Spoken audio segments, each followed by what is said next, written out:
Ladies Run podcast. So we're going to talk about libido. We're going to talk about best travel, places we like to go, what we like to do while we travel, or where we like to go. And then we're going to get into an exciting interview that we already pre-recorded that we really like. I just don't want to... Is it the trademarking or the life trademarking? Insurance? Okay, it's going to be the trademarking. Yeah. And it's going to be really, really good. I, for one, didn't think it was going to be great. But honestly, I learned so much and I'm so interested. And I can't wait till you guys hear that interview. So, yeah. You didn't think it was going to be great because it was boring information, or you think it was going to be great because... When I think about trademarking, I think of like old white men, in suits. It just didn't, and also it was foreign, but it just didn't. It didn't seem sexy. It didn't seem like, like maybe someone talking about NFTs or real estate investment. It just sounded very blah. But it was cool. I liked it. I liked it a lot. Cool. All right. So libido. First of all, let's define libido. I looked up the definition. Oh, look at you. Same here. Okay. It's pretty short. Libido means sex drive or desire for sex. Mm-hmm. It can be affected by medical conditions like hormone levels, medications, lifestyle, and relationship problems. Mm-hmm. And I'm assuming relationship problems is like you're just not attracted to each other or you're mad at each other or something. Yeah, like stressful like situations. A lot of things, yeah. Yes, that is. Okay. All right. So I guess at least for me, when I was thinking and like doing my research with like libido, one thing that I noticed reading was that there is no such thing as a normal sex drive. Like, what is normal? Like, it's different for everybody. Right? Yeah. As long as both partners are, I guess, happy with that situation, then that's normal. But if one person is not happy, then there's a problem and they have to seek help.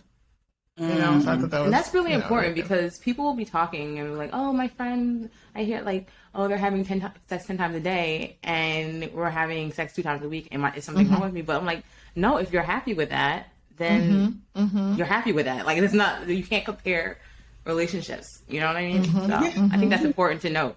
That is very true. That's true. Yeah. So, don't compare. If you're only having sex 1 time a year and you're happy with that, then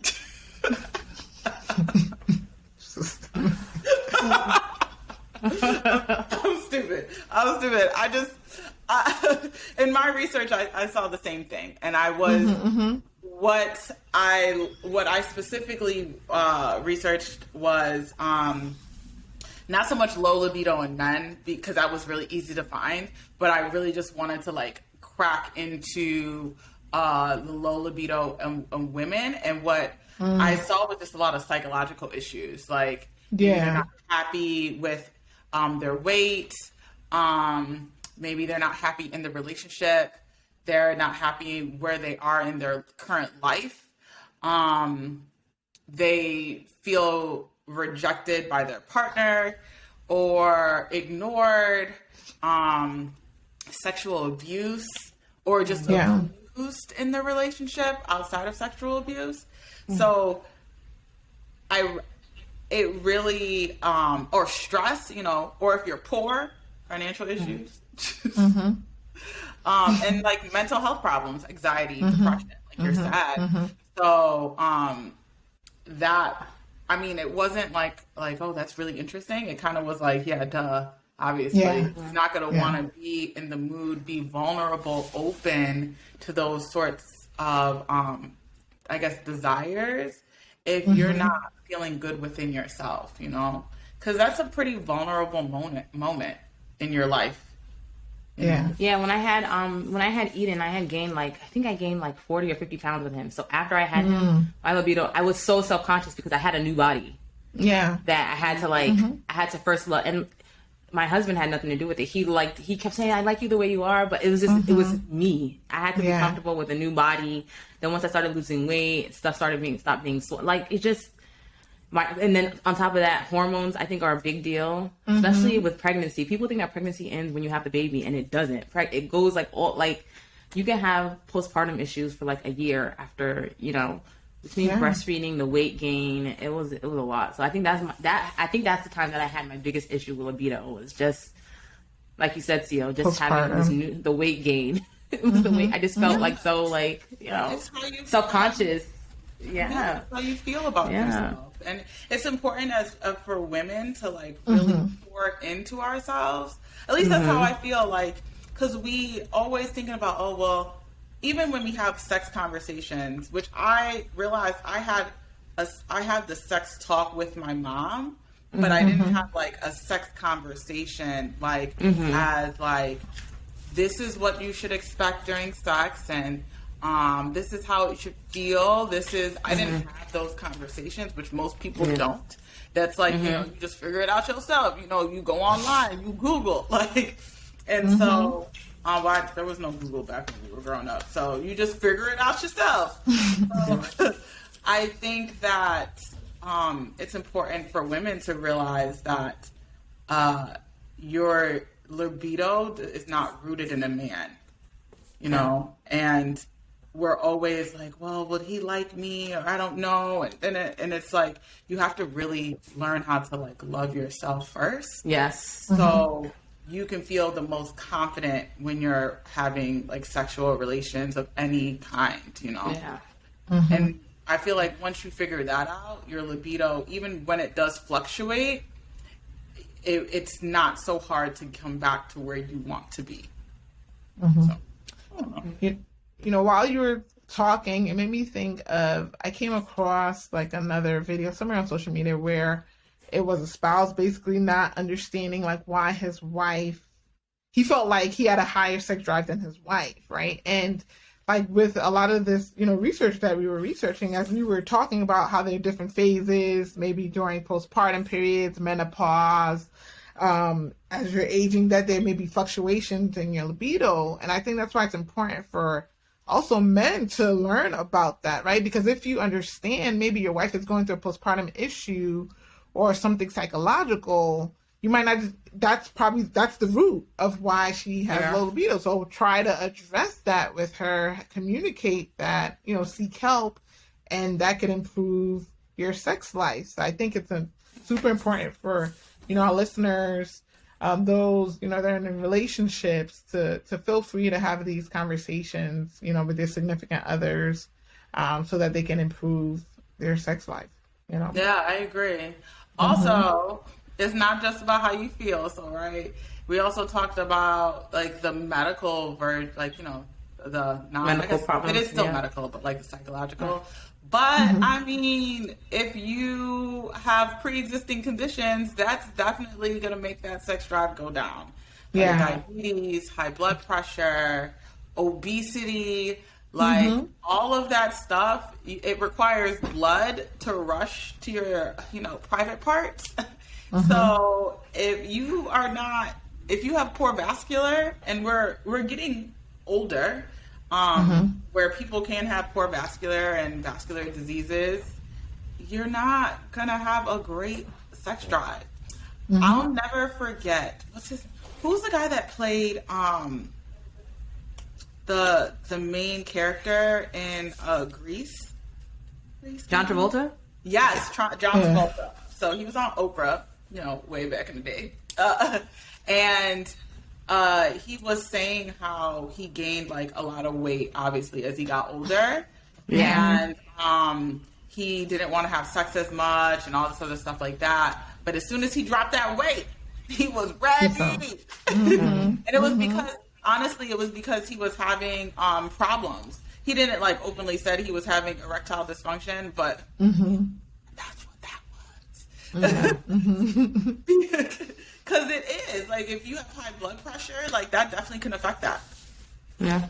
So, and as well as some medications. Yeah. I've had a lot of people come in with complaints that they're on certain medications, blood pressure medications, like beta blockers and things of that nature that can affect libido. So it's super important. And sometimes because of that, they stop taking the medications and then they have other issues. But I was going to say, they come to the ED because of libido or because they stop taking their medication? I've had some patients come in, but it's mostly male, that they're having issues with sex and their genitalia. To the emergency room? Erectile dysfunction. It's an emergency room instead of going to see the urologist or whatever. I guess that's an emergency. It's an emergency to them. So it's because of medication. So it's super important, definitely, as we were saying, medication-wise, medical issues such as high blood pressure, diabetes, psychological issues, many factors that can affect your libido. Contribute to it. That definitely seek your PCP. Yeah, and not the emergency room. Wasting our time, wasting people's money. God, birth control also can affect. That is. It definitely can. Like, I just don't feel like it's stopping people from having babies or having sex though. So, I mean, I don't know how bad that like it really affects it, but it definitely does affect it. So, I don't know. So. But I think all women know that birth control affects a lot of things. They just be like, I'm trying to have no kids, so we gonna do the do. And just deal with it. Exactly. But any suggestions that you guys think, like, what are some ways? Of course, they have medications out there to increase libido, but what other ways that you guys came across with the research to increase libido? I'm such a kid. Why are you laughing? Because I was going to say, go to the gas station and get the little blue pills. Just kidding. But does that work for women? No, I think it's just for men. No, those are just for men. I heard it's for there's some medication now that's for women, though, that they have now for libido. Because, I think that's unfair. I think, why can you have a medication for men but not have a medication? Like, I keep hearing commercials for all these blue chews and stuff like that. Like, why? I feel like a lot of, like, sex stuff is always oriented towards males. Yeah. It is. And then when it comes to controlling organs, they want to control the women when it comes to that. Yeah. But, But I did see, because I looked it up, I did see a vitamin. I found some drugs. Like Ali. You know those Ali, the gummy vitamins, Ali? O-L-I. Yeah, O-L-L-Y. They have a couple, Happy Hoo-Ha for vaginal support. And then what is in it? Lovin' Libido. Like, what's actually in it, though? Like, is it for real? Or is it just, like, some placebo? Some vitamins. Yeah. It's a blend They have hormones? Maybe, like, testosterone?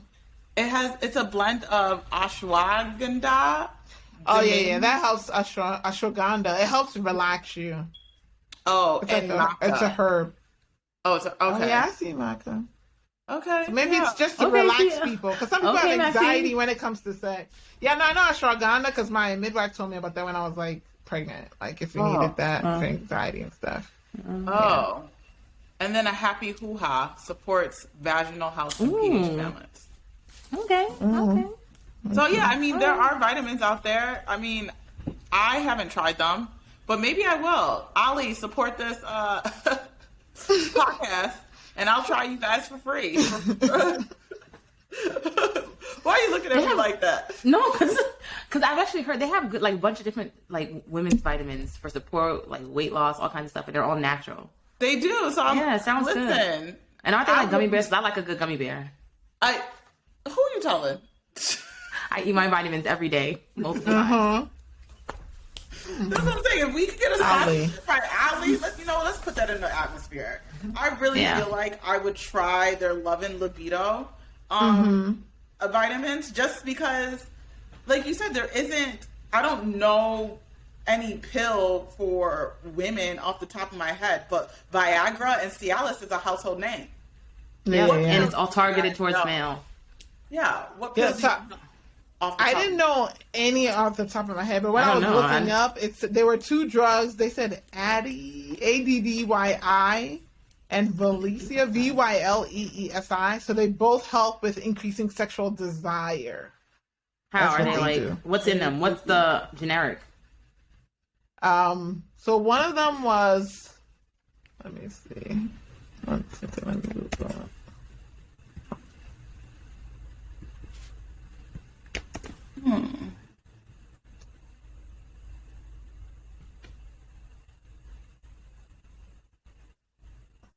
It's saying, I've never heard of this before, but BREME, it's like melanotide?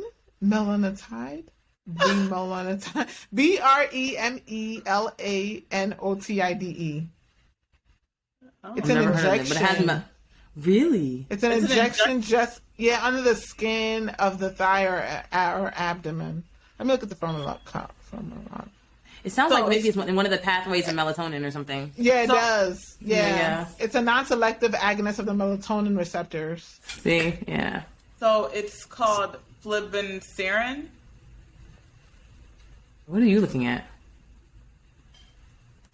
ADDYI. Okay, yeah, the other one. Mm-hmm. Yeah, I'm looking at that one. Oh, and it's the generic name is flibanserin. Yeah. I mean, or you could just drink alcohol. So, Yes, I feel like it's causing you to relax then, right? If it's going, that's what it seems like to me. Yeah. Yeah. I don't know. Is there, I don't know. I mean, listen, an injection? Does it take all that for the women?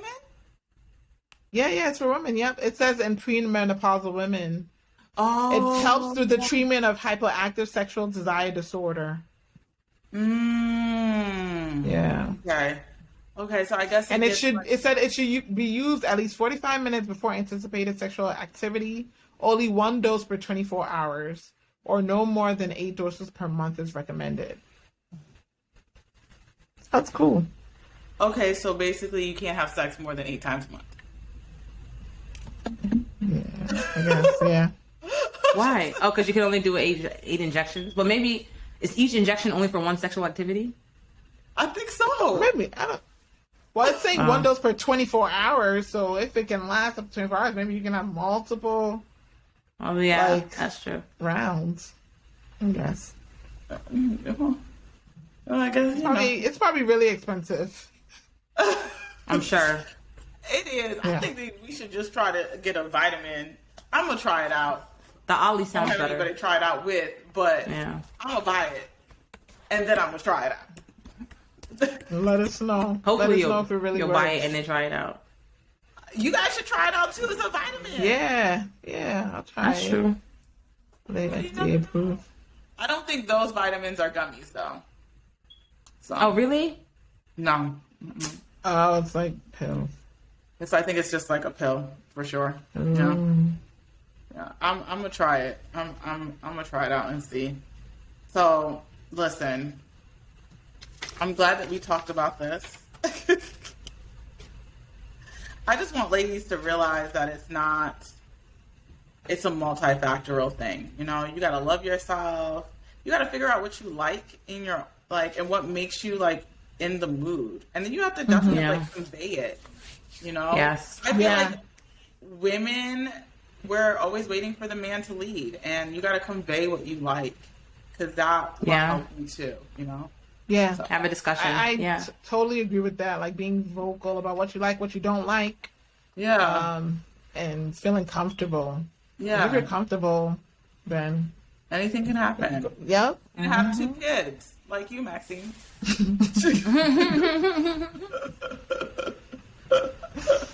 All right, you guys, we're back. We're going to talk about travel, our lifestyles during traveling, how we travel, where we like to go, all that good stuff when we travel. I'm curious, you guys. I'm curious to how you guys like to travel. Mm-hmm. You guys seem very bougie. That's why. No, I don't think. For me, I don't think I'm bougie. I think I'm more of an in between. I have a healthy balance. It depends where I'm going. Like if it's a short type of distance,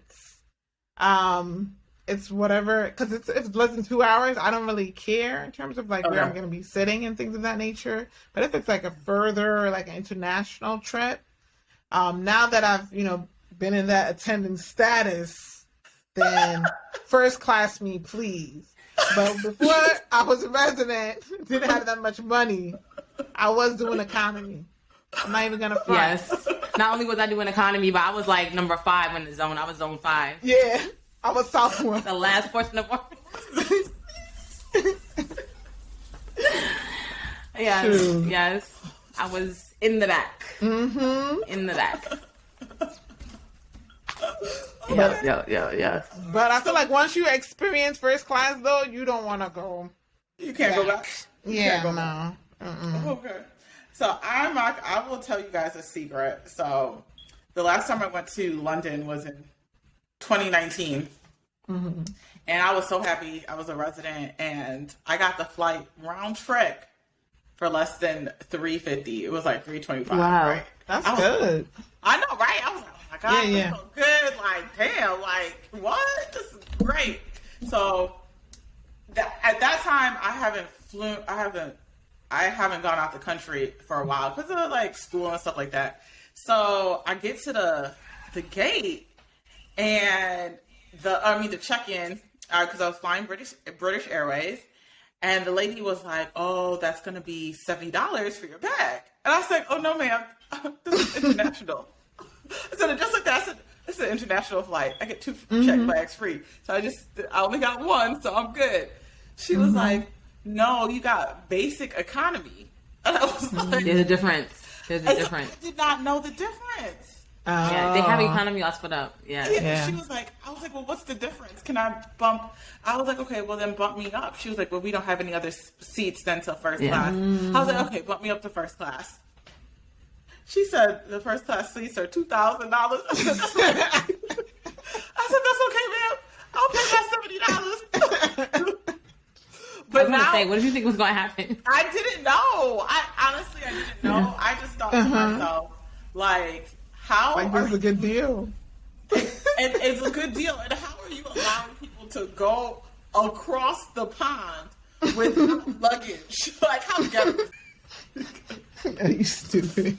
So never again. I never again will I fly basic economy overseas. Never again.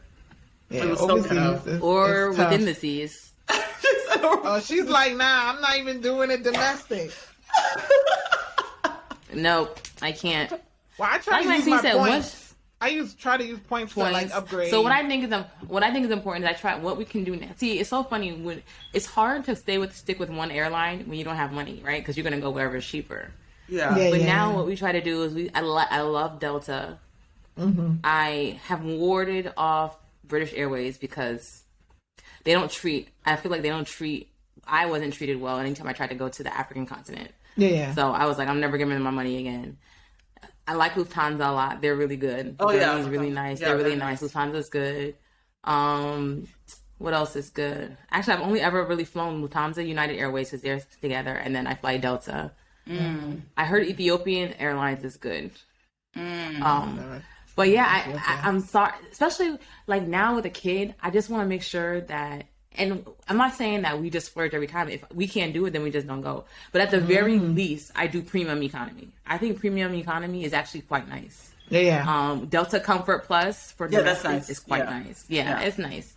Because premium economy at least gives you leg room. It gives you room. Yeah. Yeah. You pseudo feel like taken care of. You get like it's like better. I just can never ever.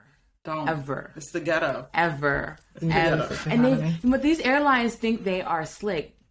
I remember it before it was just economy and first class. Yeah. There was no like basic economy and then premier there's so many different types of economy now. It's so confusing. But can I tell you something? Africans, especially Nigerians, they are a hot mess. They have no shame. Sharon and I one day we were in premium economy. So we sat down. It was kind of empty. There was other couples, like a few other couples.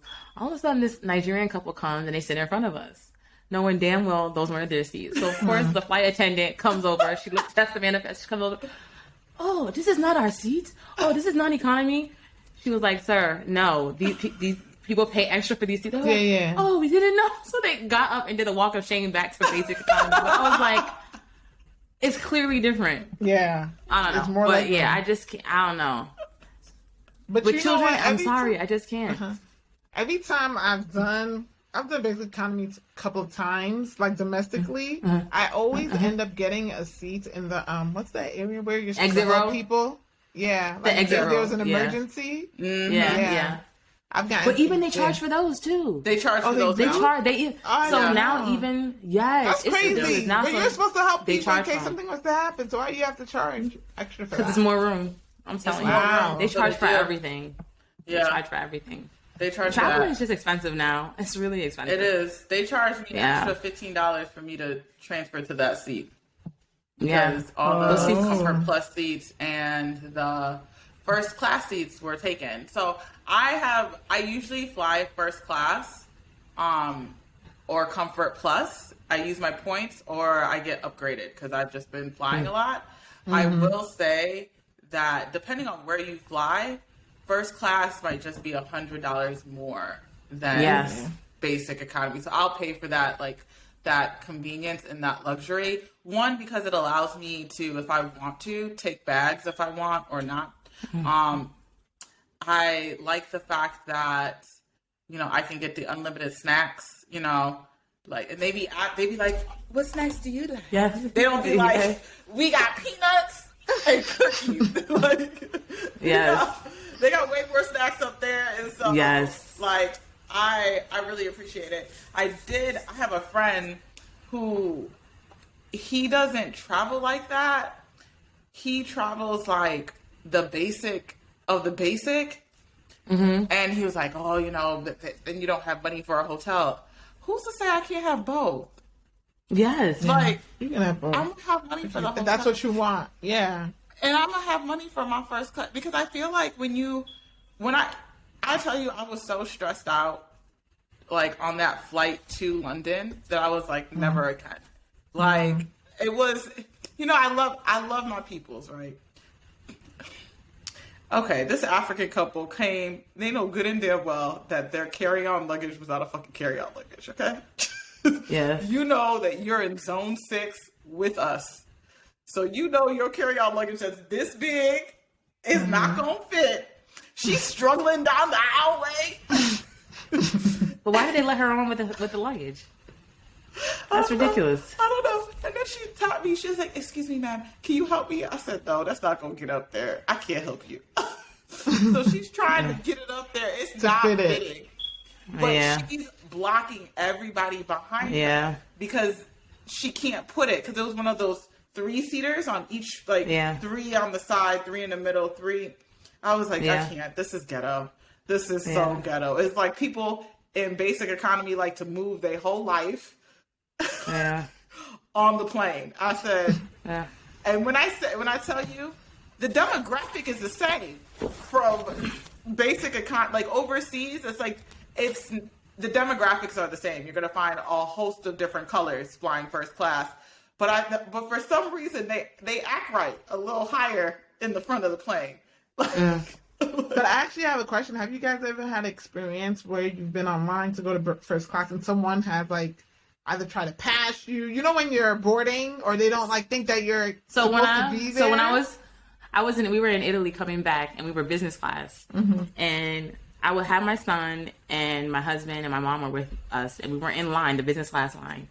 So we waited for about like 15 minutes to get to line. The lady goes, "Oh, this is business class." I said, I know that there was a huge sign that says business class. Yeah. And was this one of the people that worked for the airline, or like someone else? Yes. No, it was one of the people that worked for the airline. Yeah. So she looked at, said, "Oh, this is business." And you know what's so funny? It's like, it's not like I had on a torn t-shirt, and it shouldn't matter, but it's not like I had a torn t-shirt on. Like, we looked like, you know what I mean? Yeah. And she said, "Oh, this is business class." I said, "I know that." And then, I'm in another country. I'm not trying to, but I just want. And she looked at me with this surprise, and then just like, oh, and then looked at was like looking at all our tickets and everything. Then all of a sudden, after we got past her, when I saw her up to board, she was our best friend. "Oh, do you need any help with your lunch?" It's like, in so many situations, people just see my skin color and just automatically assume, like, obviously, there were 2 separate lines for economy and for business class. There were huge signs, and I can read. Like, it's very frustrating. It's annoying. But also very satisfying when I say yes. Like, yeah. Like yes. in your face. You know, I had an experience. We were going to Ghana, and we were on a line for business class, and this was another person also traveling, right? Like, basically, like, oh, this is business class, like, basically trying to, like, pass us on the line, and I looked and I was like, we're online, and, like, my husband is much more calm, right? Like, I can tell. I'm calm, too, but, like, I was annoyed. So he was like, just let her go, and I'm like, no, I'm not letting her go, like, I'm not letting her go, like, I'm gonna stay. So... Tell me why. Let her go. Why? We bored, and we sit down. This lady passes us, and it's not even in business class. So why was she in that line? She was like right behind business class, but like in that probably maybe premium economy or whatever. But like I was like the audacity. Right? To be like thinking that we can even be there, and you're not even there. Like I was so annoyed. I was so annoyed. But the satisfaction is what rewards me in the end. It's like knowing like, but it's just like, again, these are the micro regressions that we talk about that we have to experience. Like, she was like, oh, this has been, of course. Was she this? Yeah. Yeah. Mm-hmm. Oh, okay. Yeah. But it was just, I don't know. It's very frustrating. Yeah, but whatever. I mean, you do. And then, of course, my husband's the same way. He's like, well, I don't see the big deal. It's okay. Maybe my husband always tries to find, and that's what I love about him. But he always tries to find, like, the niceness within people. And it's so frustrating. Like, he was like, maybe you look lost. No, I did not look lost. We were in the line. There's no... It's amazing. No, he's good. That's hilarious. But so that's how we fly. Mm-hmm. Now, how do you like to rest your head when you get to your destination? Because I'm not gonna lie, after our trip to Italy, I don't think I can stay at anything less than a 5-star hotel. And this is a problem because it's very expensive, but it was so nice. The problem is these experiences. When you have the experience, it's like, how do you come back from it? You don't. I think I need therapy. It's hard. No, because it's ridiculous. So it's funny because my husband and I, like for him, he would rather get someplace and he doesn't care. Like he's like more like, I want to explore. Like I don't really care where we're staying. Yeah. And I'm like, no, I care where we're staying. I'm more like when it comes to like where we're staying, I want it to really be nice. So I'll pick out hotels. I'm not gonna leave it up to him because if I leave it up to him, it'll just be like anything because he doesn't care because he's like, we're on vacation, like I'm not here to sleep, like I'm here to like explore, and I'm like no, like I can't just be staying anywhere, you know. So for that I choose the hotels, or like if he's choosing like he knows what I'm like, bring me a list and let's look through because I'm not gonna choose it. Same. I think the same thing with my husband. Like I think he's learned from where, first of all, my husband, he likes nice things. Don't get me. Let me not. He likes nice things. Like when he does not play around his food, his liquor, and where he sleeps. So he likes nice things. So, but there's nice things, and then there's nice things. Yeah, there's different levels. This is it. Yes, and I didn't. Sometimes you don't know what levels exist until you experience it. That's You're like, true. So this is how people are doing it. You know, it was nice. It was nice. Yeah, that is very true. That was nice. Okay. Yeah. All right. Yeah, I don't know. Go ahead. Sorry. Did you guys? So, I guess I'm going to tell all my worst experiences. I usually only do 4 or 5-star hotels. That's just like how me and my mom. That's kind of like how my mom bred us, or bred me. I don't know what us is, but bred me like traveling. But you know, I was trying to be like independent. It was like right after medical school. And I didn't want to ask my mom to, fund my hotel to Miami. So I was like, I'm going to pay for my own hotel in Miami. Yeah, so I couldn't afford the hotels in Miami. All I could afford was a hostel. I've never done a hostel. I was just scared. It was $26. After that movie? It was $26 a day. And me and my friend, we were in an 8-person room, and like there was bunk beds in the room, and each room had like lockers to lock your stuff up. Oh wait, so there were other people in the room with you like that you don't know? Oh wow. Oh no, I can't do that. then the bathroom was in the room as well. And Oh, so you're sharing I'm sorry. Azuka's face. She looks disgusted and disappointed in you. But this was a long time ago, though. So, like, when it was, like, first it was just, like, me and my friend. And, like, we knew that when we got there, like, they didn't fill the room up. And so, like, we were like, oh, that's dope. And then, like, I think 3 days in, we were told we're getting, like, 2 other girls. But we knew that, like, what happens with these hostels, at least in Miami, some girls would get a hostel to stay, but they don't stay there. Like, they'll get a hostel to sleep there, but, like, if they find, like, I don't know, like a suitor or whatever, a gentleman caller, like, they won't be there for the duration. So we were there for 6 nights, 7 days, and the 2 new girls were probably there for, like, maybe the first 3 days, but then they found gentlemen callers, and we didn't see them after that. But it was an experience. I ran the half marathon there, and so what I realized is, like, I'm too damn old to be climbing up on bunk beds, because, like, I was so sore. And, like, my whole body hurt that I couldn't even get a good night's sleep. Like, it was pretty bad. And then, like they had, this particular hostel is, like, the #1 rated hostel in Miami. So they were clean. Like, we had, like, housekeeping that came once a day to clean the bathrooms and stuff. But it just really was giving Girl Scout camp vibes. And never again. Like, but they're good experiences to have while you're young. I wasn't young.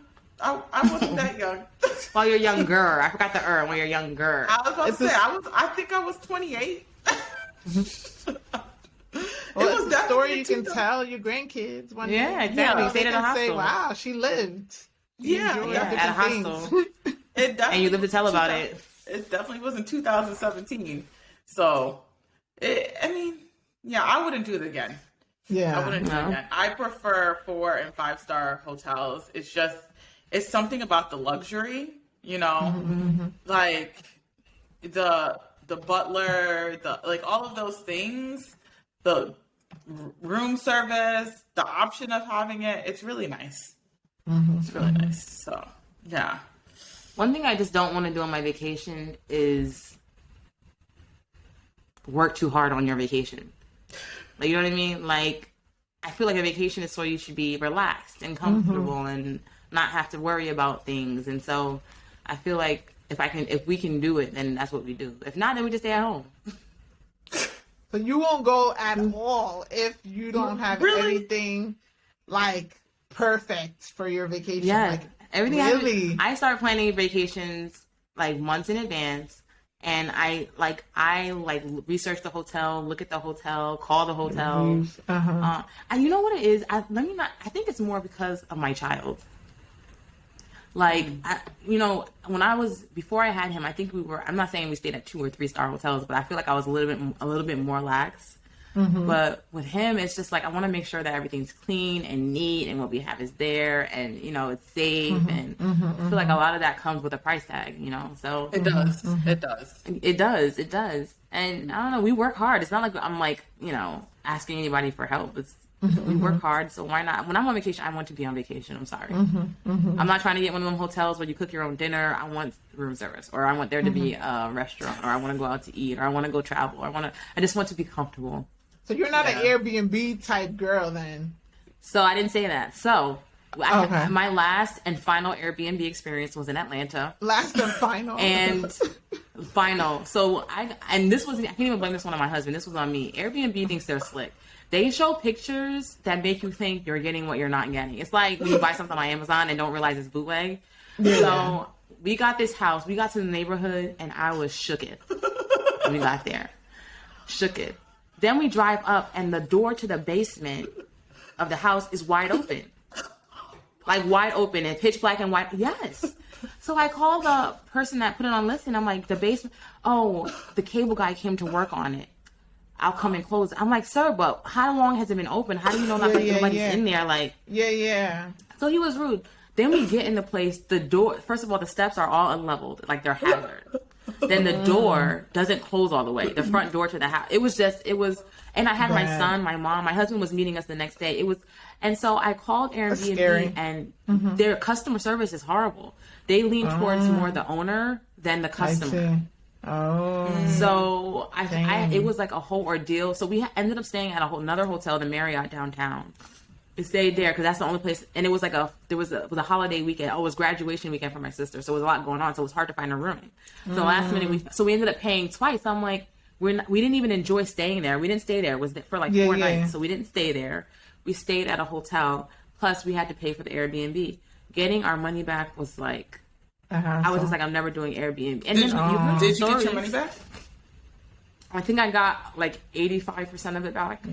85, yeah. It was, so I was like, I'm never doing it again. And then a few weeks later, the reports about people, women being raped because somebody gets access to the key to the Airbnb. Like a lot of bad things happen with Airbnb. So I'm like, would you do Verbo or VRBO? I was gonna say, I heard Verbo was nice. Yeah, I heard Verbo was really nice. Yeah, I've done Airbnb twice, but I only did it as a family, like a family vacation. Yeah, But we had a good experience. It was a nice beach house, though. It was very nice.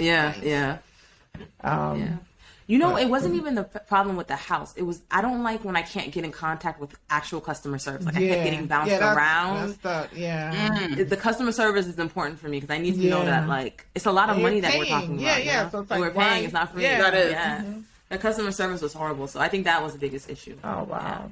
Yeah. But Verbo, I've seen nice things, and sometimes it's better because you have a bigger space. Like, you know, if you have the option to make your own stuff if you want to make stuff, especially if you're going to be somewhere for a long time. I think it's nice. Yeah. Anyway, I did not. Oh gosh. Yeah. Well, I didn't. I don't think I've ever had that experience with. You know what? That was my only one, but you did? I have, yeah. So you're right. Airbnb, the way, I don't know, and this was before Airbnb was really, really popping. I did Airbnb in 2015 for like my rotations in medical school, and like most students would do. So I did it in Baltimore, and I had at the Baltimore VA. So the house, I swear to God, they only took a picture of the front of the house, right? That's what happens. But like, it was the only fucking house on the block. All right, I kid you not. Every other house on the whole block was abandoned and looked like a bomb dropped off on it. Oh my gosh. Yes. I was so scared because I drove late at night. I pulled up, there's a crackhead on the side of the house. Like, they're dealing drugs. Yeah, oh my goodness. Yeah, that's Baltimore for you. Yeah. See, it's scary. That's what I don't like that they do. They advertise something that's different than what you actually get. Yeah, and I don't like that's not safe. Really look into everything. Yeah, and that was actually the last time I did Airbnb. Not even announced to me. I even look at the comments. And the comments would be like, "Oh, this is really nice." So I'm like, okay. I'm like, our ideas are nice, are just different. So that's fine. Very much different. Yeah. A lot of people have different ideas. Yeah. So, you're right. This trash. So when you do travel, are you guys more like the adventurous type, or more like I'm just gonna lay by a beach, read a book, sleep, or are you more like doing everything? Exploring. I can't swim, so I'm not a beach person, and I don't like getting too hot. And my husband hates it even more. But we like to explore. I like exploring. Okay. I love animals, so I like to go to zoos. Like I like to see like historical stuff. And then I like to do stuff. I like to jet ski, parasail, zip line, all that stuff. Yeah. Oh, that's cool. Okay. Yeah. I'm a little bit of both. I want to plan for relaxation, or exploring. But usually if it's a relaxation trip, it has to be separate because I want more relaxation if it's if I'm like like adamant about going there. And if it's a relaxation trip for me, it can't be somewhere I've never been, because then I don't want to relax. I want to be out. I want to see everything and see the area. So like, exactly. So my relaxation trips for now are like places I've already been. You know, nothing more like you can keep going. Yeah, I think because I can't edit that part out. Yeah, because you didn't finish. Did you finish what you were my saying? bad. I was just saying basically like it has to be separate for me, because if I'm going away, I like to explore. I like to know the history of things. I like to almost not be a tourist. I want to be a tourist one day, and then sometimes just not be a tourist. You know what I mean? Like go where I want to be where the people are. I want to see them dancing. You know, stuff like that. Yeah. So. I think I'm a little in between. But it depends on the adventures. It depends what it is. Like certain things, I'm like, nah, I'm not doing that. I'm not a swim either, so I'm not jumping off nothing crazy. I'm like cautious and now that having kids, I'm more cautious. I'm like, no, I need to get back home safe. I'm not trying to break no bones. So trying to find that balance. But I am more of a relaxation. Like, give me massages and let me relax. Yeah, see, that's nice. It's just nice. Just nice. That's what I want. I will. Okay, this is a good thing. Do you like resorts? I like resorts. Yeah, I tend to like. I don't know. I like resorts, but then it depends on where I'm going. Like, if I'm going someplace. Sometimes, if I'm going someplace like, I don't know. I want to like experience the place. Sometimes a resort is like you're not. You know, you're just going to resort to experience. Not the place, but just have things like they were where you were. Does that make sense? Yeah. Like, yes. I sometimes I like want to go out and experience and see, and I think sometimes a resort can make you too safe.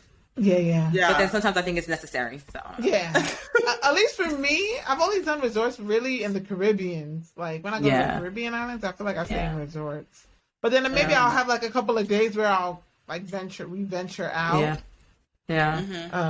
I think it's a nice little.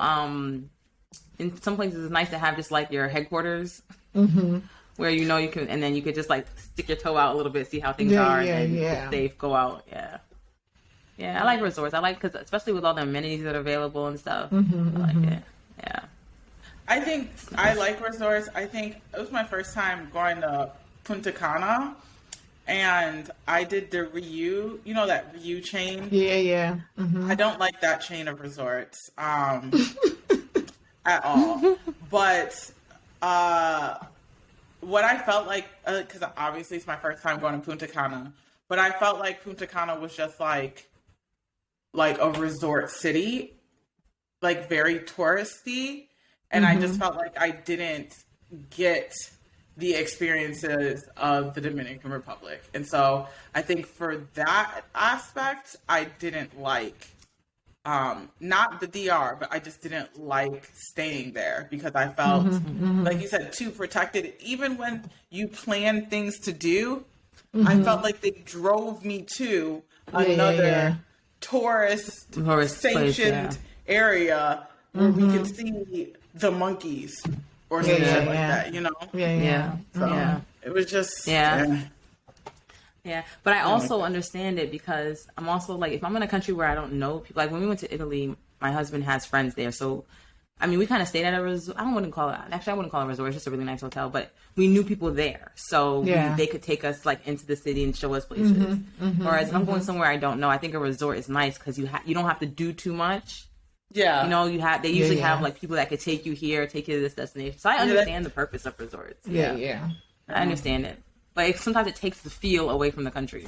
It does. It's sheltered. It takes the authenticity out. It's just like... But don't get me wrong, I'm not backpacking through Afghanistan or anything like that. I'm just saying that. It's like when you go to Jamaica, what I like about Jamaica is you can go to their public beach, Doctor's Cave, and feel like you're with the people because that beach is actually really, really nice. Like Doctor's Barbados is like that too. Yeah, and I think that's what Barbados I liked is like about that island, Barbados, because I've been there as well, that it felt like I was amongst in the people. Yes. Yeah. It's very nice. And their public beaches are even nicer than like these hotel sanctioned beaches. Yeah. So. And the food is so good. Like you actually get a feel of like what of the country's about. Yeah. The real food is deal. really good. Do you guys most consider times going they're not to expensive? No, they're cheap. Yes.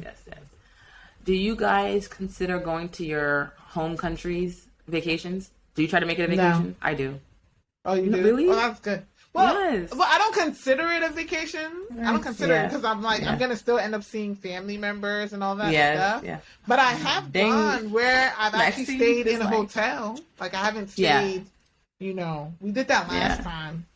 Yeah. And that was nice. Like, not having to stay with family and stay in a hotel. Yeah, we did that too. Yeah. You do that all the time? No, I don't do that all the time. No. You do that all the time when you travel? Huh?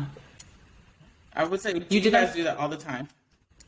I think we're gonna start doing it just because we have our son now. But you know, our parents, his parents' house, and his parents' house is big enough for everybody. But the problem is, this is what I always tell my husband: when I have my time off, it's my vacation time. So we're traveling somewhere. It is. So we're traveling somewhere. I want to be somewhere where I can order room service. I can go downstairs to the restaurant, like. You know, I just want to have that vacation feel because I don't know if you've ever been to Nigeria, but it's stressful. I've never been. It's stressful. What is stressful about it? Like going to see, you got to go see everybody. Like, you got to go visit everybody. No, the country is stressful. I'm sorry. The country itself is just stressful. Mm-hmm. It's like, you know, it's busy. It's just stressful. The whole light situation. Like New York. Yes. Mm-hmm. But New York has lights constant. We don't. So, Oh, yeah. But you know what? That's why I like staying in a hotel, because you don't have to deal with that. Or, like, the water situation, water pressure. Yes. Like, if you're staying at home sometimes, like, the water pressure. And there's nothing you can do about it. It's just how it is. Yeah, the electricity may, like, stop. Yeah. But what if they have to use a generator? Generators or inverters, but it's like, I don't know, it's just it's annoying it's to just have all annoying. Yes. Yeah. It's just it's not to me a relaxing vacation. So I feel like the last time we went, we stayed at 2 different hotels and it was nice. Mm-hmm. You know, it felt relaxed. We still saw family, but at least it was like a relaxing experience. Okay.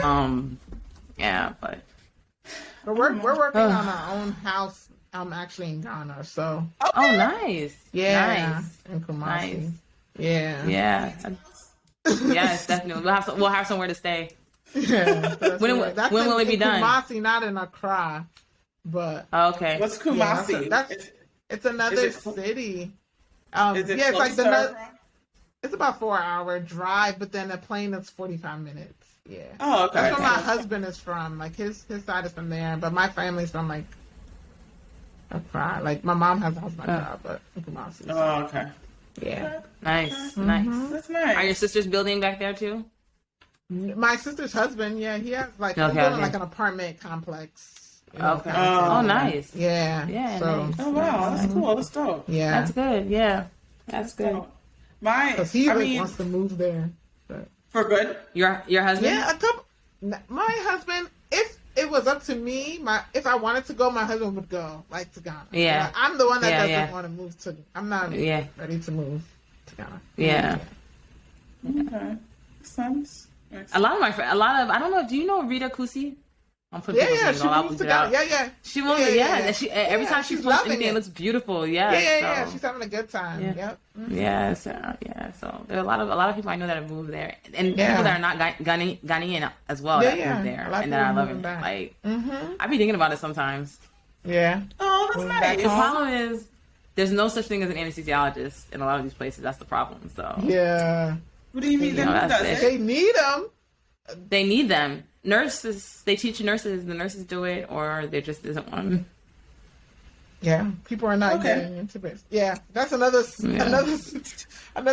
Yeah, because the problem with the anesthesiologist is you have to have the equipment to do your anesthesia. And if there's no ventilator and no medications, then what is the need of you? Mm-hmm. That's a whole other topic for a whole other episode. I know. Yeah. Oh wow. But this was fun, guys. I mean, I go back to Costa Rica, and it's very relaxing. Oh, that's right. Yeah.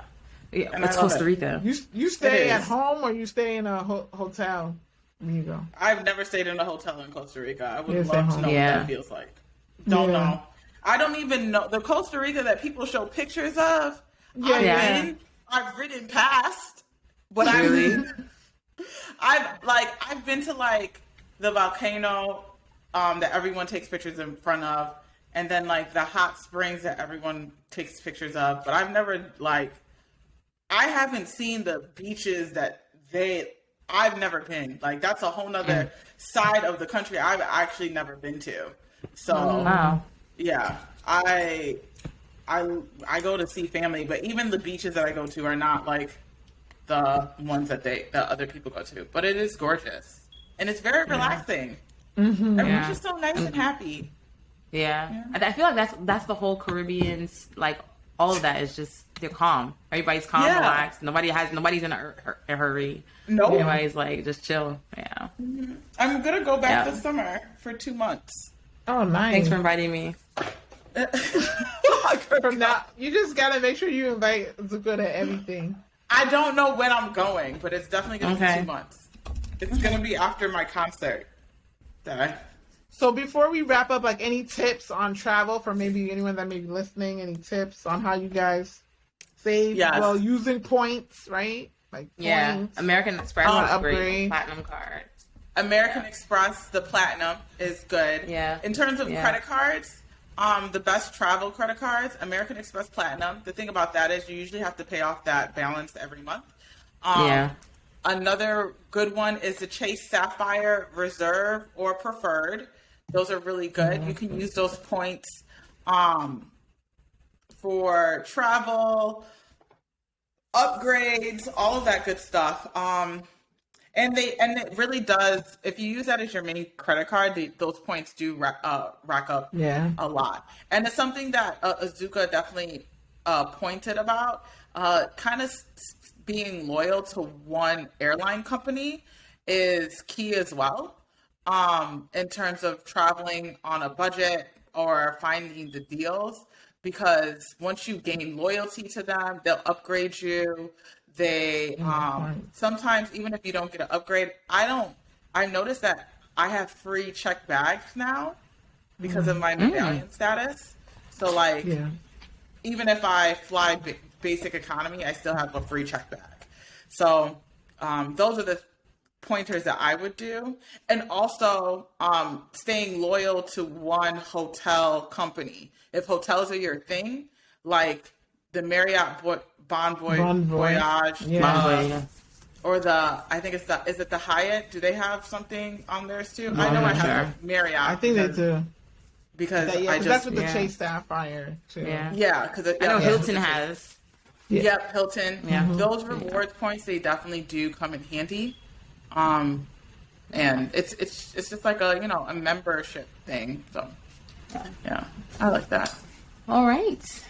So we'll take another little break, and then I think next is actually this is the end of this, but we're gonna talk about trademarking next, right? Yeah. Yeah, it's Yeah, so yeah, interesting, yeah. you guys. It's probably the Yes, best Chanise part on. Yes, episode. I'm gonna re-listen to it Yeah. because I still need to take my notes. In fact, I emailed her literally an hour later. I said, "Hey, Chanise, I wasn't lying," and I made like little points, paragraphs for each thing I need to do. Yes, she just Yeah. got back to me. That's Hi guys, hi again.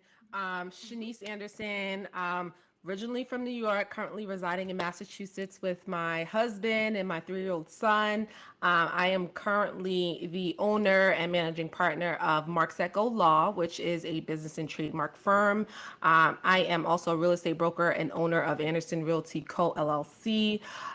In addition to that, with Anderson Realty Co., I do real estate in multiple states, including New York, Massachusetts, Rhode Island, and North Carolina. And I am just very passionate about many things, including entrepreneurship, business owners, emerging business owners, estate planning, traveling, food, all of that great stuff. So I'm excited to be on this episode again to talk a little bit about the path to business, entrepreneurship, and just answer any questions you guys have. I have one question. Wowed by the Yeah, last episode she said one. was on, you're gonna get wowed again. Yes. One of the questions, and I'm only saying this because I live in Connecticut, but I hate it. So why don't you do real estate in Connecticut? Because I don't like Connecticut. No, I'm joking. No, I'm joking. So being licensed as an attorney in Massachusetts has allowed me to easily become a real estate broker, because like we took real estate in law school. So that path to become a real estate broker, I can essentially waive into states. But unfortunately, Connecticut is not one of this, or is it? Actually, I'm not even sure, but I remember I had a little bit of difficulty. I wasn't sure if I could waive into Connecticut, but honestly, I don't really know people like that in Connecticut. So I was really aiming for the states that I had connection to. And so North Carolina is where a lot of my friends live. It's a booming state right now with a lot of people moving down to North Carolina. Rhode Island is my neighbor. And so it's literally next door. So it just made sense. And obviously I reside in Massachusetts, and then I'm originally from New York. So I have a lot of family and friends back in New York. So all of those states make sense to me because they're close to me. So if there is a state that pops up that, at one time I considered Georgia as well. But then I started moving a lot of my focus to my law firm. And so Georgia kind of sat on the sidelines, but it's something that I'm considering as well, because that's another booming state, and along with Texas. Okay. Yeah, Texas is. I like that. But if I ever get to Connecticut, even though you hate it, I'll let you know. It's a good place to, in some parts, it's a good place to invest. I had considered certain parts of it, but I'm leaving in 2 weeks, so don't worry. Okay, never mind. I was just gonna do it for you, but where are you moving to? I'm moving back home to Detroit for the summer, and then thinking about Georgia and Texas for Texas.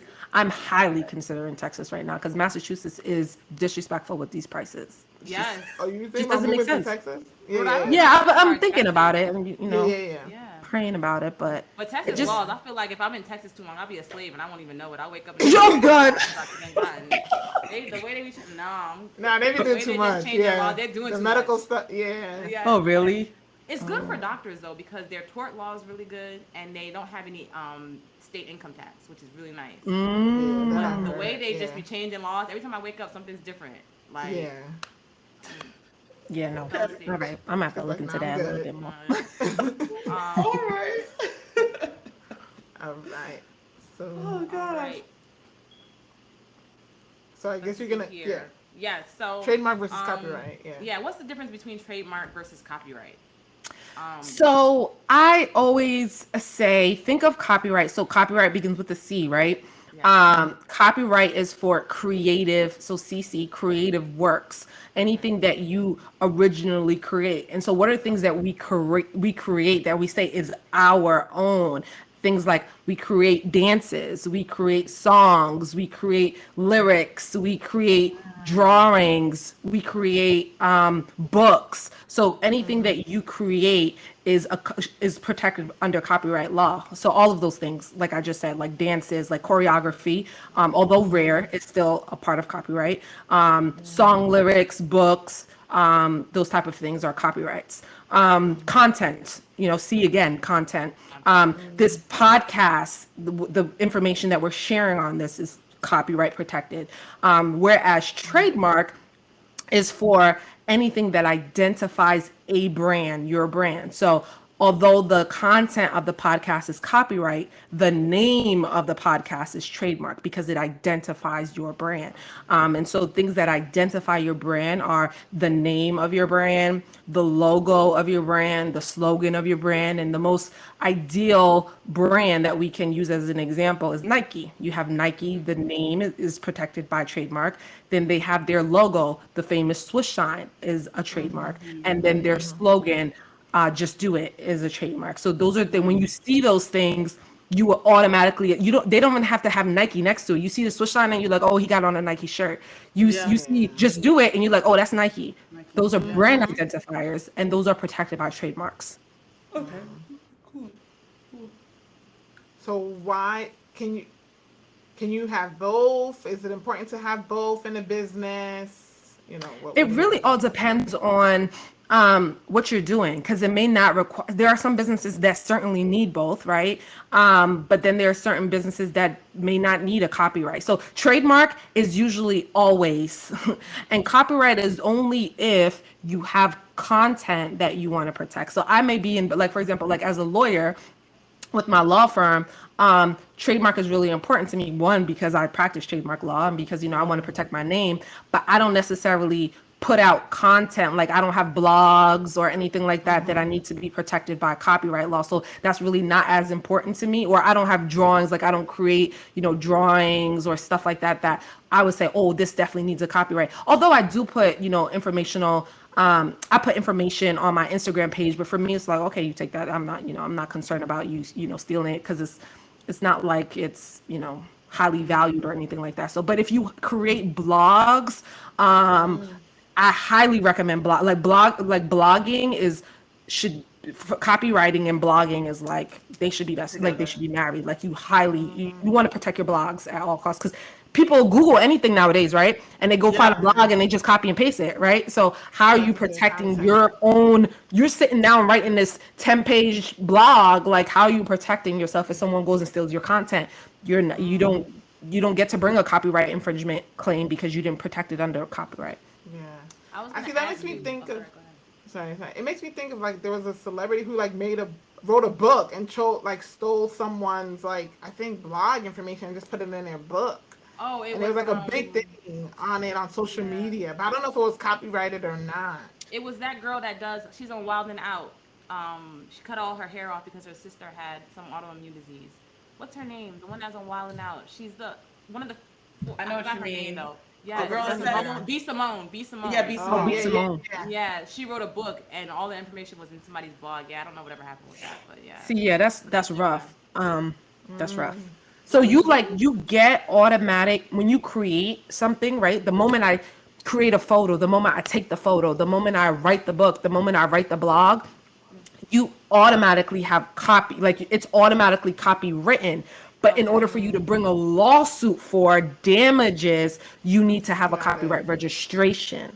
Okay. I was going to ask you that because I wrote a book, and I was going to ask you, I haven't it yet because it's still in print, but do I need to copyright? Now, you should copyright it now. You can send them a sample of, it doesn't need to be in commerce. You can send them a sample, like, here's my final, when it's a final draft, send them the final draft. And the application is so easy and it's so cheap. It's like, I think last time I checked, it was like $65 or $70. Don't quote me on the application fee, but it's like you literally just mail.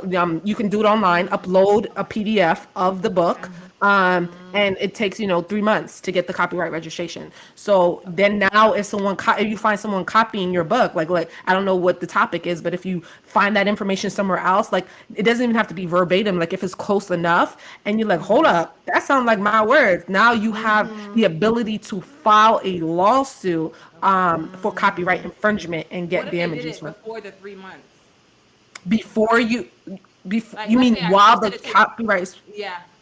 So it's retroactive. So it'll be as of the date you file the copyright. The other question I have is, when do you worry about also trademarking? Like, when is it too soon to trademark? Like, if you're just starting out a business, do you do it right away, or do you wait? Like, nobody knows about your business. Do you wait until when is the good time to do it? Because trademarking is also pretty expensive, no?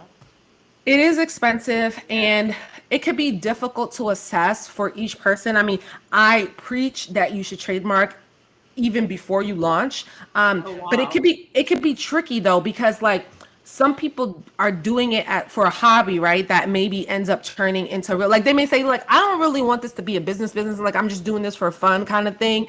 That's kind of like, well, if you're just really doing for fun, what it all comes down to, I should say this. What it comes down to is, do you want someone else to be able to use your name? If the answer is immediately no, then you need a trademark. If it's like, I don't really care if somebody uses it or not, then you don't need to get a trademark. Then I can just start a business and call it MARKSETGO Law if I don't really care about my name. So if you don't want anyone else to be able to do what you do in your industry, if Nike doesn't care if someone starts a clothing line and call it Nike, they wouldn't have gotten a trademark. And that's the main primary purpose. Is like, I like my name and I don't want anyone else to use it, whether it's a hobby or not, because maybe my hobby will turn into something real, right? If that is your sentiment, then you need a trademark. And you can do it before you launch. You don't have to be in business. You don't have to be selling anything. You can do something called an intent to use application, which allows you to essentially to say, hey, to the government, hey, I really like my name. I want to reserve it. And then you will have to provide proof at a later date that you've begun using it in order to get your registration. But at least it's in the system so that if someone has the epiphany tomorrow and says, oh, I should start a law firm and call it MARKSETGO, right? I don't got to worry about that because I filed the intent to use application. Yeah. So that like goes with the in the news with like Meta, like right when Meta started, Facebook changed its name to Meta, and apparently there was another company called Meta. But they had trademarked their name though. They sure did.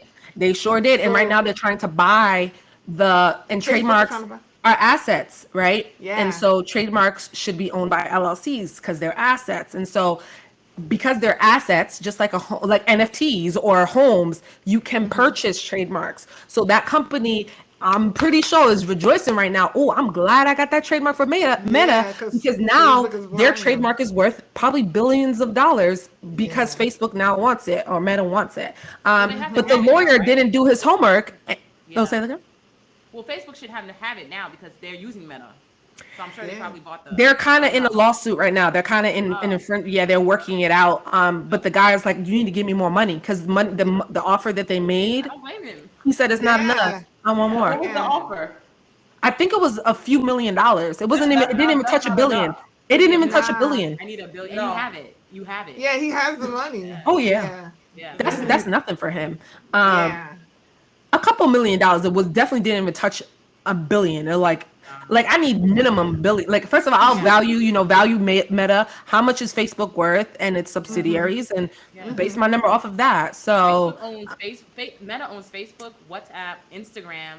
I think Snapchat. Like, oh, they got it. They got it. Pay me my coin. Yeah. Meta is the umbrella. Right. Yeah. So Oh, they got it. It shows why it's important to trademark. Yeah. Right. You don't want someone else coming in. Had those people not trademark and they were just using it, Facebook would have been able to send them a cease and desist letter and say, "Look, we trademarked it. Cease and desist from using my name." So you know what's a good example of this? So I listened to the Breakfast Club podcast, and remember DJ Envy was calling he would have this car show, and he started calling it Carchella. So Coachella even sued him, and they won, even though it's not the same name, because people would hear their argument was people might and think that it's associated with Coachella. That is such an important part. He can't say Coachella or Carchella anymore on the radio. Wow. He calls it, I forgot what name he comes up with, but he doesn't even mention it anymore. So they sued him, and so even though it sounded alike, and they thought people might think it was the same, they were associated, he can't use it anymore. So they sued him also because he got the money. Yeah, that's true. Can you and one thing, I was just gonna say one thing about trademark law is that people think, well, if I just use like spell it differently, then I could still use it, right? Or if I add a the to it, or if I add a T to it, I could still use it. No, because that's not the standard.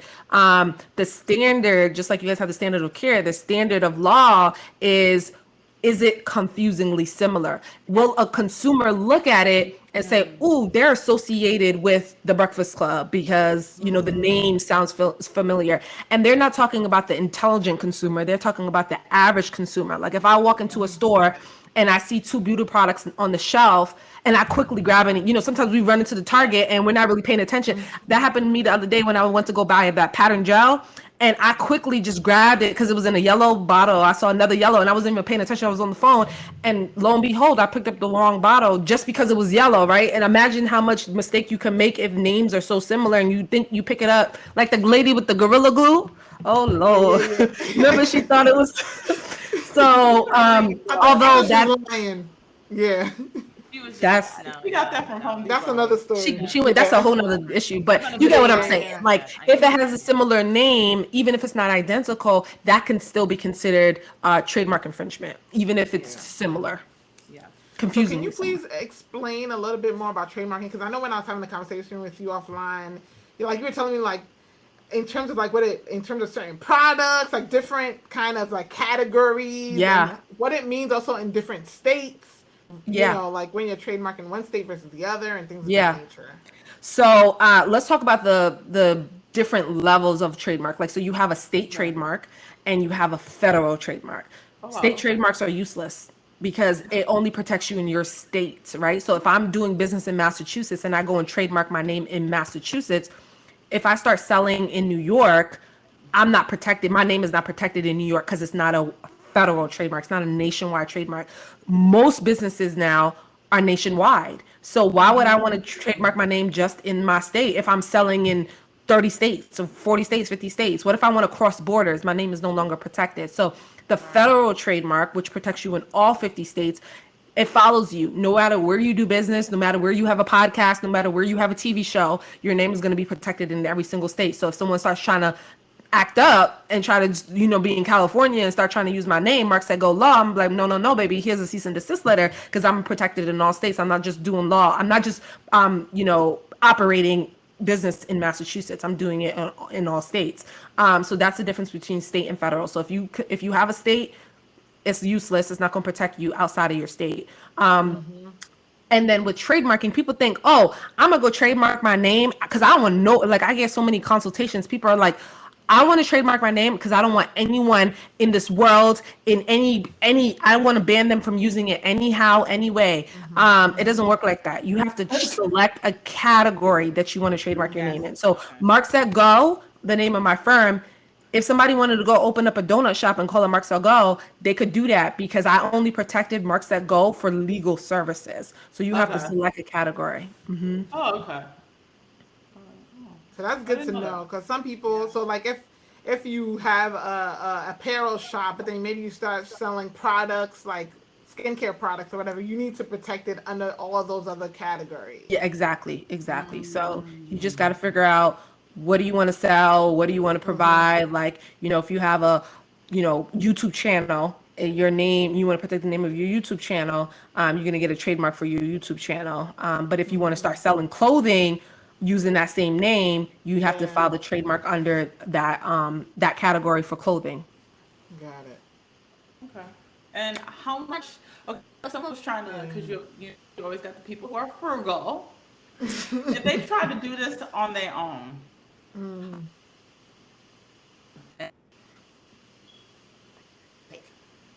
So the process is going to be the amount of time it takes to file a trademark is going to be the same if you use a lawyer or if you do it yourself. Maybe a little longer if you do it yourself because you got to first learn how to do it, which is going to take some time. So if you're really committed and you're really frugal and you can't really afford a lawyer, YouTube is going to be your best friend. The USPTO, where you file the trademark, has really helpful resources to learn how to file a trademark. The application fee is $250 per category. So if you're just doing one category, you're going to just pay $250. If you're doing two categories, you're going to pay $500. If you go through an attorney, I personally charge $1,650, which includes the filing fee for one category, right? So you can choose to like, hey, I don't got time because I'm a busy doctor, right? To figure out how to file a trademark on my own. So I'm gonna hire an attorney, but I understand, I get it. That's not in everybody's budget. But you want to protect yourself. So if you really want to protect yourself, but you can't afford it right now, definitely go onto YouTube, go to USPTO. You can even go to find like local law school clinics. They have intellectual property clinics at law schools where they're looking for people, like because they need practice, kind of like your residency, right? You kind of like need the practice. They need practice on like how to practice law, and so they'll file trademarks for free. So you can hit up like local law school clinics. Oh, okay, that's dope. I did not know that. That's for all me frugal baddies out there. Yeah, right. But so you do everything with your fee. Yeah. Say that one more time. You do everything with your fee? Yeah, I do everything from start to finish. Category. one category. So we do the research, which takes 7 to 10 days, and that research is trying to make sure that no one else, like Meta, who didn't do their research, making sure that there's no other company out there using a name that's similar to yours, and we'll let you know, like, we think your likelihood of success is low, or we think your likelihood of success is high. So we'll kind of give you a range so you can say, nah, I don't want to take that risk. I don't want to waste that 1650 if my risk is high. And then I monitor the trademark through completion, which takes 12 to 15 months. Between a year and 2 years is how long trademark registrations take. So you got to make sure that that's the one you want, that you're doing it. You have to make sure that this business is going, like, because it's a lot of money to put up. So you have to, like, I've started like 25 businesses. So if I would have trademarked each one up, right, and then, sheesh. You know what I right, mean? right, and they may not still be around. So you're like, you come up with ideas, and then you just have to be sure. You have to Yeah. ahead. Yeah, like, definitely. committed to that's have a what you business want to model, do. know that's what you want to do and stuff, because it's a lot of time and money. yeah, And it I is. just- I just looked at the application. I would be the person that either finds a free law clinic or uses you, because Exactly. the website That's a itself lot. is a hot mess and complicated.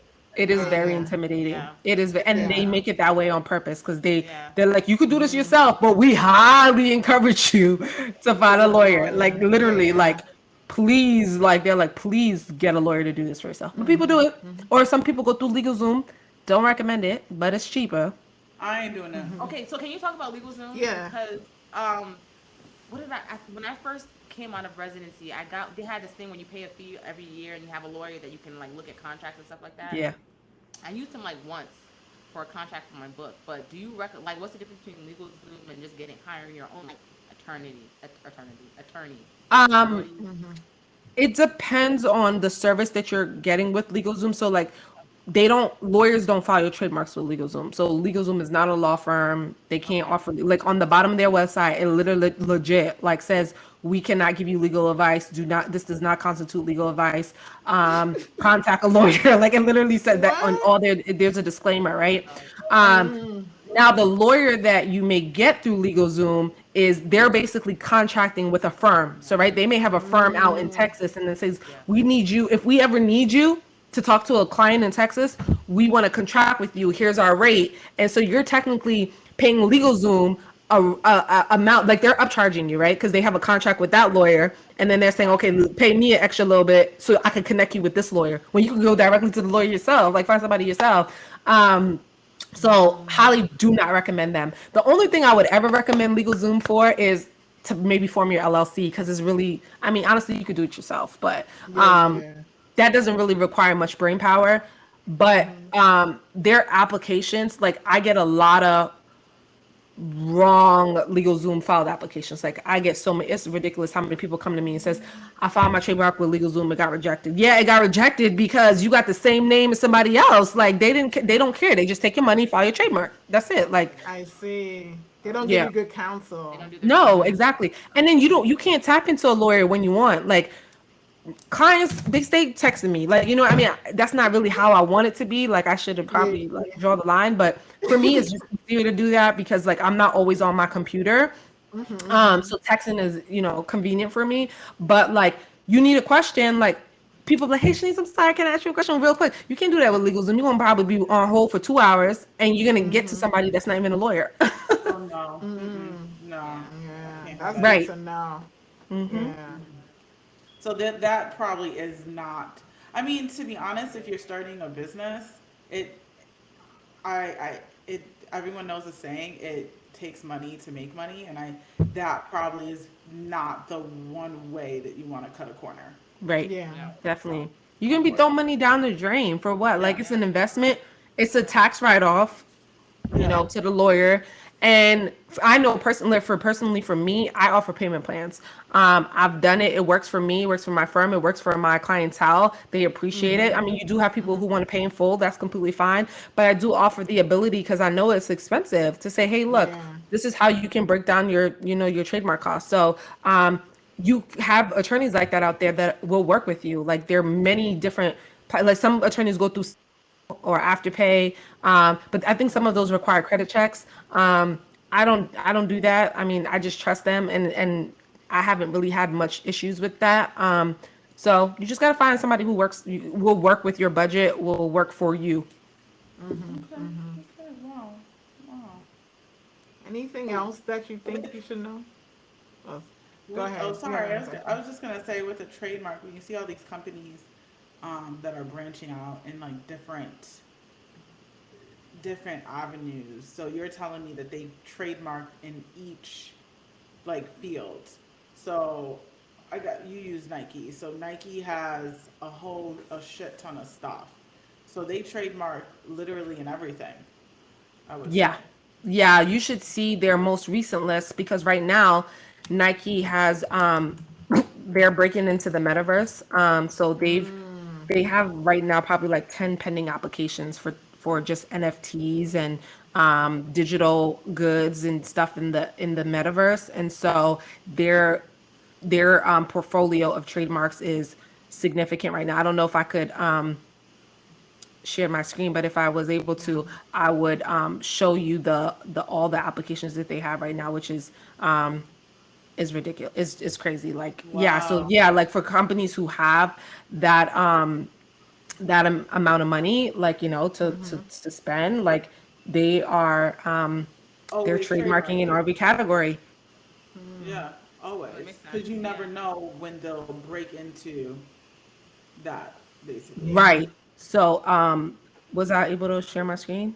Do you Oh guys see yeah, that? you can. Oh yeah. Oh, look It's at Yeah, so loading. if you look, oh, it's loading.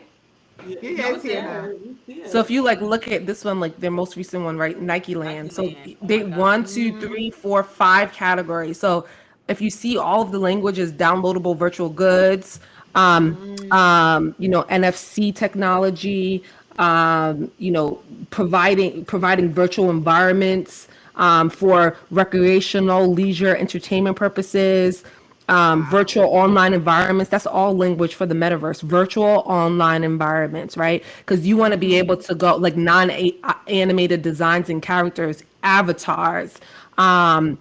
So they footwear, all of this footwear is all for like digital Virtual. products, right? Because they're Wow. gonna have what they're doing is Oh, they're going to create digital product. Like you could go and buy a digital NFT or a digital product like in the metaverse. Like your avatar goes to the metaverse. You need to put clothes on, right? You want to put Nike, you want to wear the newest thing, you want a Louis bag in the metaverse. Like that's how these I guess companies are I'm gonna protecting their Wow. name. I'm gonna be naked in the universe because But like That that's gonna is be expensive in the crazy. metaverse. Yes. I It was is. It's so gonna be reading. like real life. You're gonna be able to advertise in the metaverse. You're walking down the street. Your avatar is walking down the street. You're gonna see a billboard, McDonald's, like buy a Big Mac in the metaverse. Like your avatar got to eat. Wow. And I saw no real estate in the metaverse. I started Metaverse, real reading an estate. article It's about that. it's going. It's Yes, you could go and crazy. buy digital real estate. Yeah. how can I I live feel in like I'm that in an and stay episode of dry? Black Mirror. She said Stay what? dry. Yeah, how can you live in it and stay dry? I'm sorry. I just It's crazy. It's I haven't caught expensive. on Like we yet. still trying to stay afloat. I wonder if they're gonna have In the student real loans in world. the metaverse. We Yes. trying to stay afloat in the real Biden. world. You're gonna go to school in the metaverse. You're gonna incur digital debt. Like it's, and then NFTs are going for. I mean, some of them are Yeah, going for yeah, like yeah. thousands of dollars. Like, But did you hear They about are. the Twitter and remember the first picture, Hi, I'm Tom or whatever? oh Yeah. yeah, Some MySpace. guy, yeah, no, from Twitter. The one that was Oh. it. I think it was Twitter. I think High His My very Time is MySpace. no, It's his my very. face. I'm sorry, no, it's his very first tweet. Hi, I forgot the guy's name, Oh. but his very first Oh, tweet was bought for Uh-huh. $2 million. So Was he the the guy new? that bought it, so the guy that bought the tweet for $2 million, then tried to sell it for 47 million. The highest bid is $286.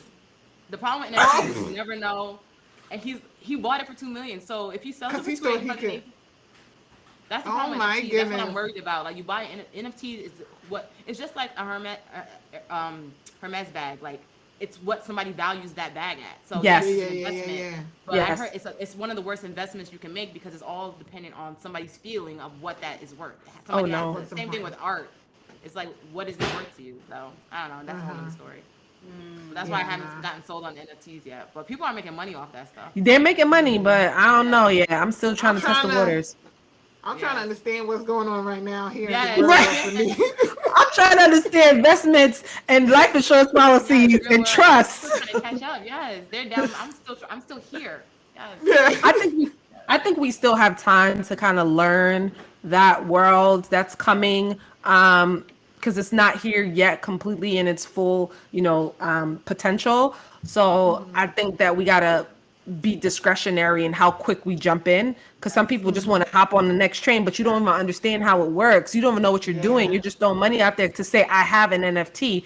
I don't like, some people don't understand it enough to know what they're getting themselves into. So that's just my personal take. I'm gonna just see what happens over here because I don't got money to lose like that. Nah. I got pitched something that sound like an NFT pyramid scheme. They're already making pyramid schemes for NFTs. Oh, yeah. You have to buy one, then you bring. Somebody was like, "Yeah, I sell you one, and you get one or two, and then whoever brings." I was like, "They're making like." I'm like, that sounds like a pyramid scheme, but that's a pyramid scheme. Yeah. So. Well, we didn't talk about patents. Yeah, that's fine. No, we didn't talk about patents though. Is that a lot? No, it's pretty simple, and I could do it in one sentence. Patents are for inventions. If you have an invention, you get a patent. Okay. So if you invented something like, this microphone, the computers, like they're for invention. So what about Maxine's shea butter? So that wouldn't be a patent, unfortunately. The name of her, the formula, it would be a trade secret, which is something you just don't file for at all because you don't want people to know how, like the process behind how you make it. And obviously maybe you have to include the ingredients, but not like, for example, like, I don't know if you ever picked up like a beauty product, but it'll say like, it'll say something like essential oil blend, but it's not going to tell you what's in that blend. Yeah. Because that's proprietary, that's confidential. So they could tell you it's essential oils, but they may not say I mixed lavender with, with mint and, whatever. So it's like you can be general like that, and only what you put in that blend. And then if you have anybody who's interacting with your business, like making your products, right? If you hire somebody to help you make products, you'll have them sign an NDA so that they don't go and take your information and start at a new company and say, well, I'm going to compete with her. You can have an NDA with a non-compete. So like you can't compete with me if you ever leave, and then you can't disclose any information you find out during the course of your work with my company. Okay. All right. But so in terms of intellectual property though, do you patent that? Like let's say, because I noticed in our contracts, like if we were to invent anything in like working in the hospital actually owns that invention. They do.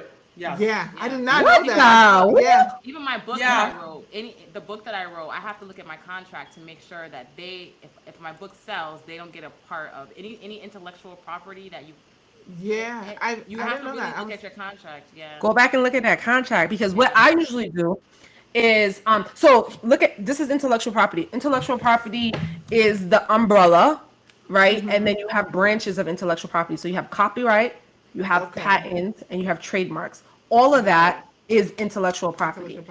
Right. So in your contract, it may say something like any intellectual property that is created or derived during your term of employment with company either belongs to company. I don't know if they give if it's a royalty situation or whatever, but usually I'll, like, if I'm negotiating with another, not doctors, but like a regular client, I'll say, like I'll put an exception, like if it's related to, for example, for you guys, if it's related to medicine, maybe, or technology for medicine, maybe, they'll want that IP clause in there. But I will say something like, if it's if it's unrelated to medicine or unrelated to your job description, then there should, like, for example, like your money you're making from your business, Maxine, like, your shea butter and all that stuff. That's unrelated to medicine. So they shouldn't be able to profit off of your personal, like, but if you decided that you're going to go create your own MRI machine or something like that, like, I can understand why they may keep that IP clause in there. But if you're creating something that's completely unrelated to medicine, there should be a limited scope in there. Like, I would have negotiated that clause had I looked over the contract. Yeah, that's important. Because that seems pretty bizarre. Like, what if I wanted to go and, like, I don't know, like I can't think of anything unique, but like, what if I wanted to go create wigs or something like that, like a Say special it's frontal for wig? medical for alopecia, and that's medically related. Yeah. And So you that's probably have to shea look butters into for that. eczema, and that's medically related. That's why, yeah, look at your contract. Yeah, Yeah, I I have gotta to look look at at mine. that. Yeah. Yeah, look at it. That's But tough. anyway, hope you know what? It'll be a blessing if we make it to the point where they even care how much we make. So let's put it that way. Like, you know what I mean? That means that you are like No, Rock. no, You doing but you something gotta right. stay ready. You gotta exactly. stay ready. No, Right. I agree. That's to stay Yes. ready. Yeah. Okay. All Anything right. else about trademarks or anything like that? That Yes. before we, and I'm not sure. We Get talked your about trademark. If you have a business that you're serious about, that's more than a hobby, something that you see that's long term, a name that you don't want anyone else to take, get a trademark. Whether you go through an attorney like myself, info@marksetgolaw.com, or at the real lawyer, or you decide to do it yourself, just do something. I'm like, protect yourself, because there are a lot of cease and desist letters going around. In fact, I had to send out one this week, and they're not pleasant for us to do, right? We never want to threaten the viability of another business, but at the same time, we want to protect the interests of our clients. So we got to do it. Perfect. Do you do copyright too? Copyrights, yes, copyrights and trademarks. Okay, perfect. Yeah. Yeah, All right, we're gonna put your info in this. contracts. Yeah, that's Yeah. fine. And you know, I like when people do everything because one stop shop. So I One-stop like shop. Yes. And I got the link to the people who could help you. I'll throw the link for the financial advisor, if you need a CPA, and I got Oh, you. good. Yeah, Who's the name? Because there's this. Who's the CPA? She's a black woman. She actually is in Atlanta, but she helps in all 50 states. Wonderful. So she's my personal CPA and then my CPA for my business as well, my firm. So she handles personal and business. So yeah, I support black, just as I want people to support me as a black attorney. I support black professionals. Yeah. My brother-in-law is a CPA, so Oh, nice. Yeah, that covered. Yeah, yes. from my family. Perfect. I'm gonna be emailing you because I really want you to do the copyright and the trademark for my book. Yes. Yeah, Let so me- I'm gonna email you and let you know. But thank you so much for. Thank you guys. This was fun. Thank you. This was I'm looking forward to listening to this episode. Yeah. I thought we it was learned gonna a be lot. boring. Yeah, I thought it was Yeah. gonna be Yeah, boring. yeah. Y'all. For real. It's You thought it was gonna be interesting. boring? No, Yes, I did. I knew I came ready. I'm just mad I forgot my paper and pen. Oh my god. So yes, for everyone that's listening, if you need to Yes. replay this Yes. and take some notes because we learned Yes. a lot. So thank you. Yes. People for pay for this these gems. information. People pay for this information, like thousands of dollars, and then you're giving it for And we didn't even go into like business and how to take advantage of travel and hiring your children, hiring your spouses, Let's not give them too much. We'll give them write-offs. If they want more, they will contact Next you. time we get you, Yeah, And like, do master classes because everybody doing master class now. Or TED girl, Talk. I wish I had time to do that. I just don't got the time. Anthony O'Neill is doing a master class about maximizing your singleness. I said, you just getting money from everybody. People just going crazy. I can't. No, I ain't even mad at it. I was just gonna say like I was gonna ask you why did you decide this type of law, but to be honest, it just makes sense where the world is going. It allows you to be like mobile and you get to help everybody everywhere. So That's it. makes sense. It's federally regulated, so I'm not just limited to Massachusetts. I can, with my license, I can help anyone in every state. So it's profitable. Very smart. And it's You exciting. work for a firm, so you Right. quit your full-time job. Yeah. Yeah, and I'm literally working from home from my laptop. I mean, I could be anywhere. I mean, I was just in Bahamas last week and working from my laptop, right? And You have to rub it in. I'm sorry. You see the tan line down. You see the tan. last week, so yes. We trying to get there. We trying to get there. We gotta Listen, figure out y'all. something. Listen, I'm trying to be like y'all doctors. I always thought that I was gonna be a doctor one day, but No, I'm glad you did the right thing. You did the right you did. I transitioned from I was doing medical malpractice for 5 years. So wow. I was at a medical malpractice firm throughout law school, post law school. Actually really enjoyed it.